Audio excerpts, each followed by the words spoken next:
தாகம் கொண்ட காகம். ஒரு கடும் வெயிலான மதிய நேரம். ஒரு காகம் வானத்தில் பறந்து கொண்டிருந்தது.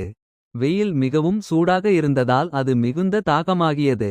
வயல்கள், மரங்கள், வீடுகள் என எல்லா இடங்களிலும் தண்ணீர் தேடியது. ஆனால் எங்கும் தண்ணீர் கிடைக்கவில்லை. நீண்ட நேரம் பறந்த பிறகு ஒரு தோட்டத்தில் ஒரு சிறிய மண்குடம் காகத்தின் கண்களில் பட்டது. உடனே அது கீழே இறங்கி உள்ளே பார்த்தது. குடத்தின் அடியில் கொஞ்சம் தண்ணீர் இருந்தது. ஆனால் காகத்தின் அலகு அதனை அடைய முடியவில்லை. காகம் குடத்தை தள்ள முயன்றது. அது மிகவும் கனமாக இருந்தது. உடைக்க முயன்றது. அது முடியவில்லை. சிறிது நேரம் யோசித்த காகத்திற்கு ஒரு நல்ல யோசனை தோன்றியது. அருகில் சிறிய கற்கள் கிடந்தன.